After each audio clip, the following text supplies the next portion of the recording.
नमस्कार दोस्तों, जय मसीह की। Praise the Lord. दोस्तों, स्वागत है आपका हमारे आज के विशेष वीडियो में। आज हम एक बहुत ही महत्वपूर्ण और आत्मिक विषय पर बातें करने जा रहे हैं, आत्मा में प्रार्थना करना।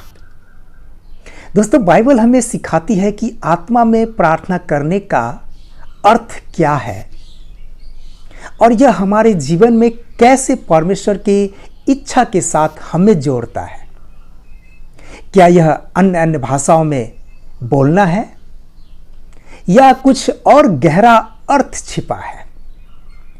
आइए दोस्तों, बाइबल के प्रकाश में इस सत्य को समझे और जाने कि हम कैसे हर समय हर प्रकार से आत्मा में प्रार्थना कर सकते हैं।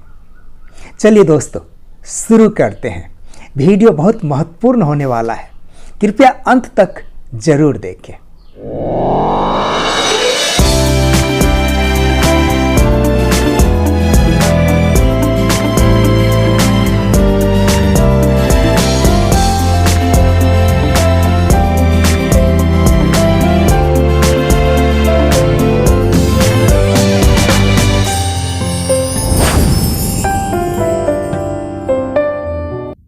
मेरे प्रिय भाइयों और बहनों, आत्मा में प्रार्थना करने का उल्लेख बाइबल में 3 बार किया गया है।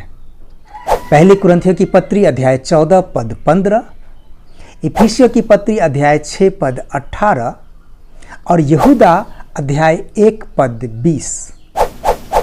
दोस्तों, कुछ लोग आत्मा में प्रार्थना करने का मतलब अन्य अन्य भाषाओं में प्रार्थना करने से लगाते हैं।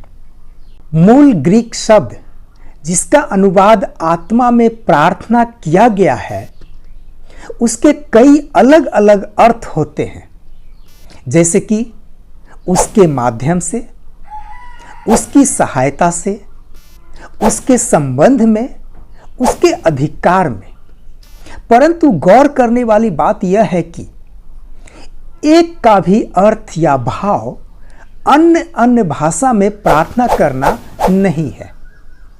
इस विषय में पौलुस द्वारा दी गई शिक्षाएं हमें स्पष्ट रूप से मार्गदर्शन करती है। अन्य अन्य भाषाओं के वरदान के बारे में वार्तालाप करते हुए पौलुस कहते हैं, इसलिए यदि मैं अन्य अन्य भाषा में प्रार्थना करूं तो मेरी आत्मा प्रार्थना करती है परंतु मेरी बुद्धि काम नहीं देती। पहली कुरिन्थियों की पत्री अध्याय 14 पद 14।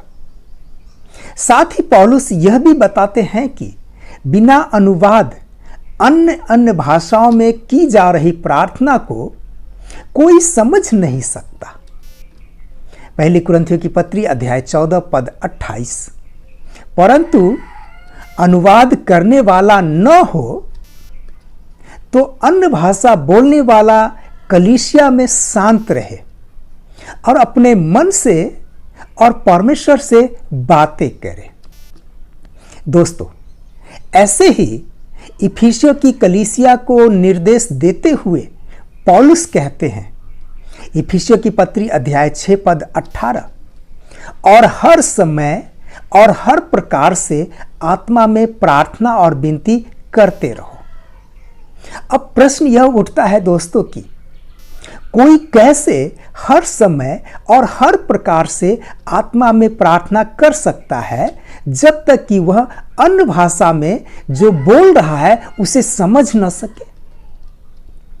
दोस्तों, बाइबल की दृष्टिकोण से आत्मा में प्रार्थना करना और अन्य अन्य भाषा में बात करना 2 बिल्कुल ही अलग अलग विषय है। आत्मा में प्रार्थना करने का अर्थ उन शब्दों से नहीं है जो हम कहते हैं, बल्कि इसका अर्थ यह है कि हम कैसे प्रार्थना करते हैं।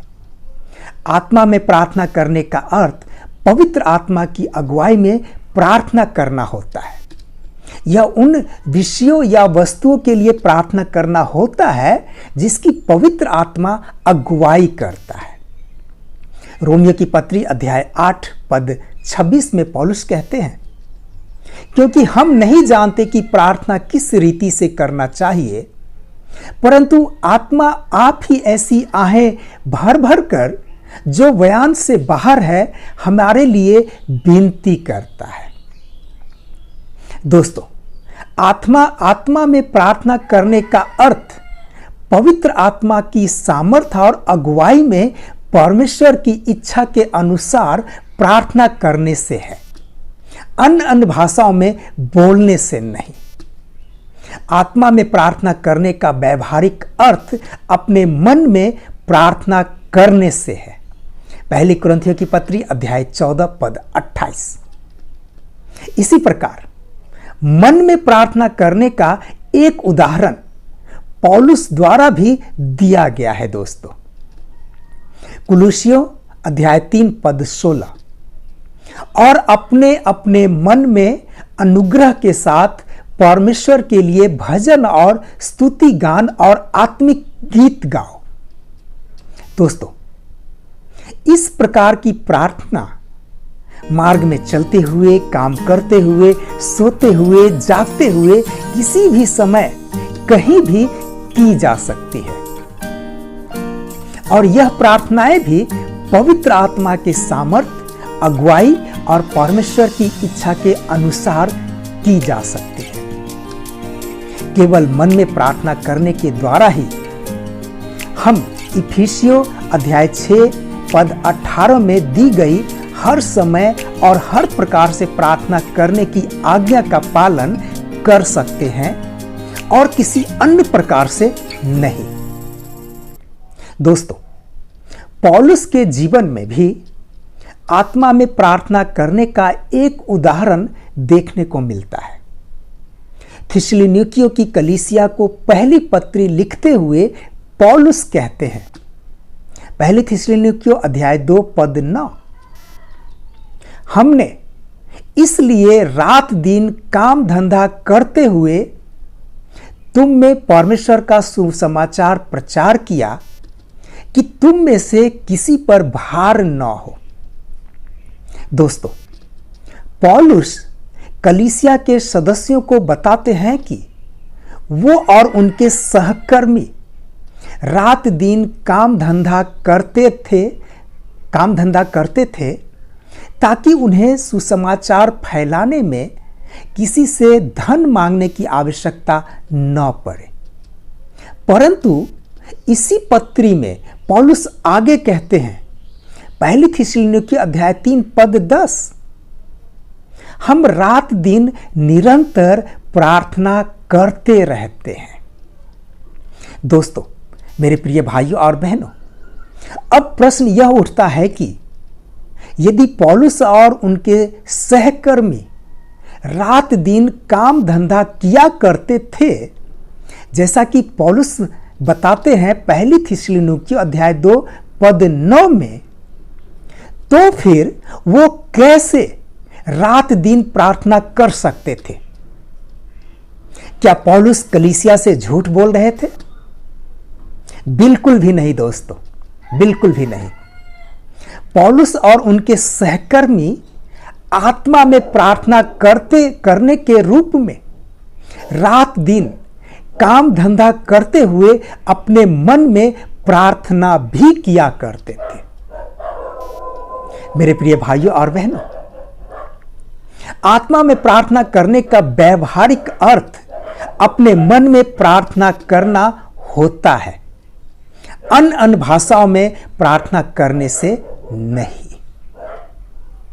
मेरे प्रिय भाइयों और बहनों, आज हमने देखा कि आत्मा में प्रार्थना करने का अर्थ है पवित्र आत्मा की अगुवाई में परमेश्वर के इच्छा अनुसार अपने मन में प्रार्थना करना।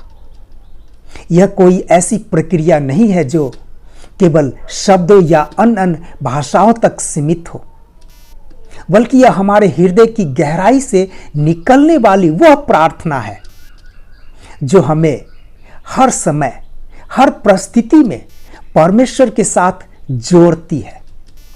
पौलुस के जीवन से हमने सीखा कि काम करते हुए, रात दिन मेहनत करते हुए भी हम अपने मन में प्रार्थना कर सकते हैं। आइए हम भी अपने जीवन में इस आत्मिक प्रार्थना को अपनाए और हर पल परमेश्वर की उपस्थिति में जिए। धन्यवाद दोस्तों। प्रभु आप सबों को बहुत ऐत से आशीष प्रदान करे। आमीन। जय मसीह की।